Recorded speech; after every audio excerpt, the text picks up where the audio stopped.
Hello, isang magandang umaga, tanghali, hapon, gabi sa inyo pong lahat. Anong oras man ninyo napapanood ang video ito, tayo po muli ay tutunghay ng atin pong pagbasa.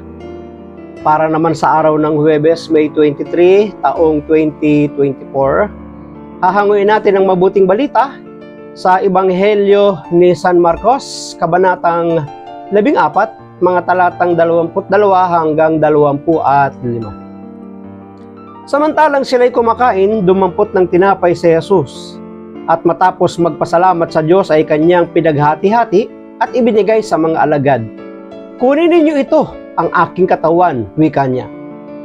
Hinawakan niya ang kalis at matapos magpasalamat ay ibinigay sa kanila. At uminom silang lahat. Sinabi niya, ito ang aking dugo ng tipan, ang dugong mabubuhos dahil sa marami. Sinasabi ko sa inyo, hindi na ako iinom ng alak na mula sa ubas hanggang sa araw na inumin ko ang bagong alak sa kaharian ng Diyos. Pagpalain ng Diyos ang pagkabasa ng kanya pong mabuting balita. Ang atin pong refleksyon o pagsasadiwa ay hahangin natin sa Aklat ng Simbahay taong 2024. Kunin ninyo ito ang aking katawan, wika niya. Ito ang aking dugo ng tipan. Sinabi ito ni Jesus sa huling hapunan at naririnig natin ito tuwing idinaraos ang banal na misa sa pananalangin ng pari kapag tayo po ay nagsisimba. Ito ang aking katawan, ito ang aking dugo na ibubuhos para sa inyo. Naniniwala tayo na batayan ito ng ating pagdiriwang ng mahal na misa.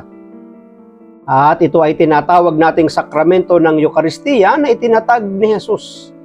Ito ay sakripisyo eukaristiko ng kanyang katawan at dugo upang ipagpatuloy, magpakailanman hanggang sa kanyang pagbabalik ang sakripisyo ng krus at ipagkatiwala sa kanyang mahal na esposa, ang iglesia. Ang alaala ng kanyang kamatayan at muling pagkabuhay, ang sakramento ng kabanalan, tanda ng pagkakaisa ayon sa Katesismo ng Iglesia Katolika, number 1323. Sinabi ng isang ginang, sa banal na misa lang, siya humuhugot ng lakas para sa kanyang mga suliranin. Ito ang kanyang pahayag sa isang pari. At siya din ay naniniwala mismo na kapag tumatanggap siya ng communion o tumatanggap ng katawan ng ating Panginoon, pag-uwi niya, pagkagaling ng simbahan ay mapayapa ang kanyang puso, ang kanyang pag-iisip at nakakaramdam siya na siya'y malapit sa pamilya ng Diyos. Kaya nga bilang mga Katoliko, madalas minsan noong tayo hindi pa charismatic, hindi natin nabibigyan ng importansya at pagpapahalaga ang banal na misa, yung Eucharistic celebration.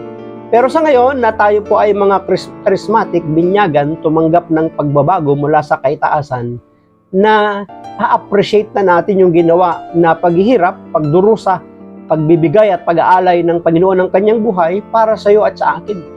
Kaya nga, kapag mayroon pong banal na misa, ito po ay ating inaalala, ginugunita yung ginawa ng ating Panginoon at pakikiisa sa mga sakripisyo at hirap ng ating Panginoon. Ngunit hindi lang doon nagtatapos, sapagkat si Jesus ay muling nabuhay, na darating ang panahon tayo dudulog sa kanyang hapag, sa piling niya, sa buhay na walang hanggan doon sa kalangitan.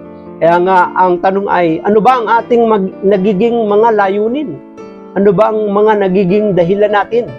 Sa tuwing tayo ay nagsisimba, dumadalo sa mga pagtitipon, dumadalo sa mga gawain. Para ba makipag-isa sa ating Panginoon o maging spectator? Maging taga-masid lamang o taga-panood lamang, taga-abang lamang na parang nanood lang tayo ng sine, nanood lang tayo ng palabas. Tayo po ay nakikibahagi sa pamilya ng ating Panginoon. Maraming salamat at pagpalain tayo ng ating Panginoon. Ang akin lamang palaging sambit, I love you with the love of the Lord. Bye-bye and bye-bye.